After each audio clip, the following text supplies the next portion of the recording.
Halo, selamat datang kembali. Kali ini kita mau coba menyelami nih sumber yang Anda bagikan. Soal, ya teka-teki komunikasi, kenapa sih seringkali rasanya buntu atau bahkan gagal, padahal kita udah merasa ngobrol, udah usaha gitu.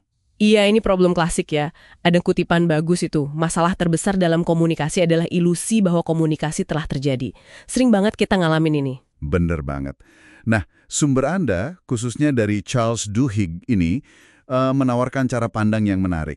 Katanya, dalam satu dialog aja, kita itu bisa jadi lagi ada di 3 jenis percakapan yang beda-beda loh secara bersamaan, tanpa sadar.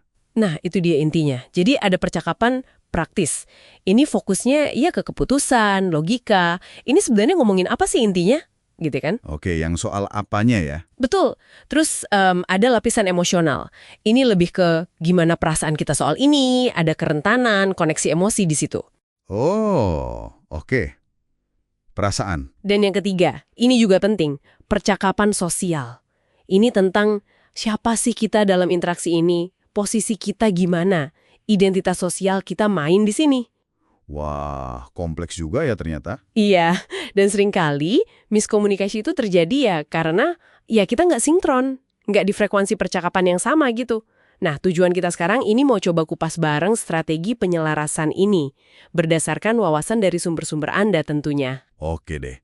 Mari kita coba urai satu-satu. Jadi konsep kuncinya itu tadi prinsip penyesuaian ya, atau matching principle.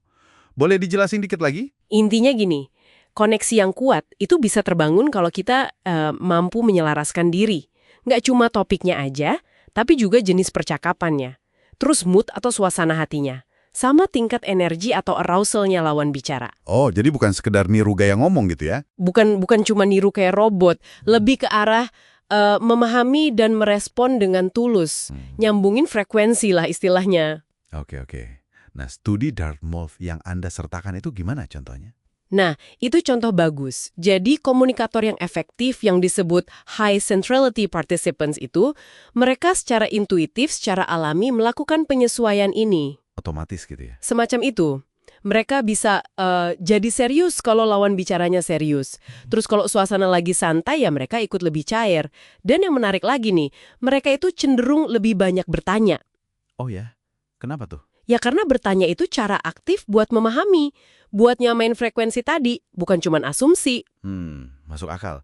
Ini nyambung ke poin berikutnya ya, soal kekuatan bertanya. Sumber Anda kan menekankan, bertanya itu bukan cuma buat ngumpulin fakta. Betul, tapi justru buat gali apa sih yang sebenarnya jadi inti masalahnya atau apa yang diinginkan, apa yang dirasakan orang lain. Contohnya dokter Edai itu kan Dia yang soal pasien kanker prostat itu. tepat. Nah, yang penting dari contoh dokter Edai itu bukan cuma fakta dia bertanya, tapi pergeseran cara dia berkomunikasi. Dari yang tadinya kayak ngasih kuliah sebagai ahli, Jadi lebih menggali ya? iya, jadi aktif menggali ketakutan, kekhawatiran terdalam pasiennya. Jadi kelihatan, keahlian aja nggak cukup kadang. Memahami lapisan emosional yang tersembunyi itu seringkali jadi kuncinya. Dan pertanyaan yang tepat itu bisa buka pintu ke sana. Oke. Dan ada jenis pertanyaan khusus nih yang katanya ampuh buat bangun kedekatan. Kayak di Fast Friends Procedure itu. Ah, iya, Fast Friends Procedure. Itu kan metode yang dirancang buat mempercepat kedekatan. Lewat serangkaian pertanyaan yang makin lama makin pribadi. Yang nyentuh nilai keyakinan gitu ya. Betul, pengalaman pribadi. Nah, pertanyaan kayak gitu kan mengundang kerentanan ya. Tapi perlu diingat juga, kerentanan ini butuh timbal balik, resiprositas. Maksudnya gimana tuh? Ya, kalau satu pihak udah berani terbuka, ya harus disambut dengan empati. Atau dibalas dengan tingkat keterbukaan yang setara lah, biar koneksinya beneran terbangun, nggak malah jadi aneh atau canggung. Oke, paham. Nah, selain kata-kata nih, gimana soal mendengar yang nggak terucap? Sumber Anda nyebut soal baca mood dan energi. Iya, ini juga penting.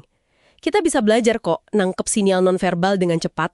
Cukup perhatiin 2 hal aja. Mood secara umum, lagi positif atau negatif nih, senang atau nggak senang. Terus tingkat energinya gimana? Lagi semangat tinggi atau lagi tenang rendah? Ada contohnya nggak? Ada contoh menarik dari sumber Anda soal penulisan ulang pilot The Big Bang Theory. Ingat karakter Sheldon sama Leonard kan? Mereka kan, ya gitu deh, canggung secara sosial. Iya banget. Tapi ada adegan simple waktu mereka ulang-ulang nyapa Penny dengan "Hai". Meski canggung, mood dan energi sapaan mereka itu sama. Nah, itu aja udah cukup nunjukin niat mereka buat nyambung. Dan penonton bisa ngerasain niat itu. Jadi niat buat terhubung itu penting banget kelihatan. Menarik. Jadi penyesuaian dan pemahaman ini jadi makin penting ya kalau masuk ke percakapan yang sulit, yang ada beda pendapat atau bahkan menyangkut identitas sosial kita. Betul sekali. Dan disinilah sumber Anda menyoroti pentingnya mengelola diri sendiri, bukan malah fokus ngontrol orang lain. Gimana tuh maksudnya? Ya, contohnya dari penelitian soal konflik pernikahan, kayak percakapan alot soal senjata, itu gun conversation. Kunci sukses ngelola konflik itu seringkali bukan maksa orang lain berubah, tapi gimana kita ngontrol reaksi kita sendiri. Oh, oke. Kendali diri ya? Ya, terus juga ngatur arena percakapannya.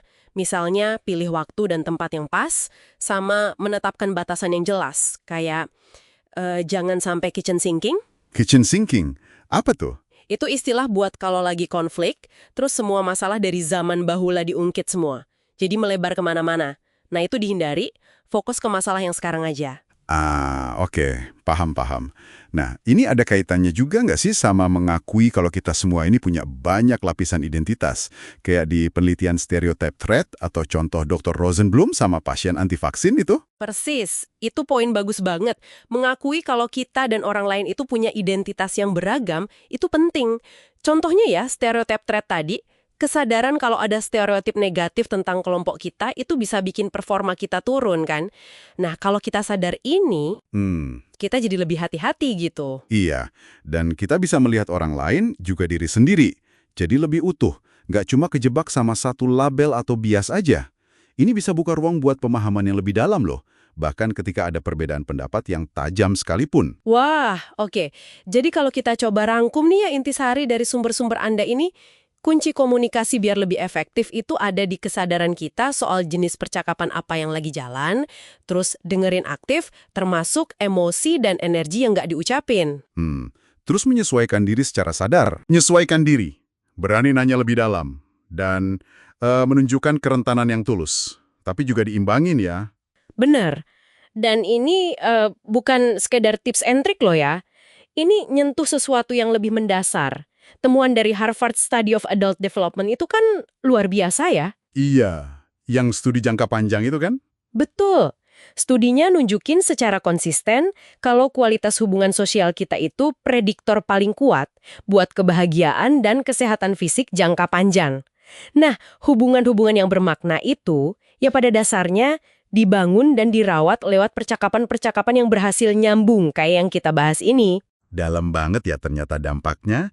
Oke, sebagai penutup nih, kami mau tinggalkan satu pertanyaan buat Anda renungkan setelah dengerin pembahasan kita ini. Kira-kira satu hal spesifik apa deh yang bakal Anda coba perhatikan atau mungkin ubah dalam percakapan Anda berikutnya? Tujuannya ya buat bangun koneksi yang sedikit aja lebih baik. Pertanyaan bagus tuh buat refleksi. Terima kasih banyak ya sudah berbagi sumber yang kaya banget ini untuk kita bedah bersama hari ini. Sampai jumpa di pembahasan berikutnya.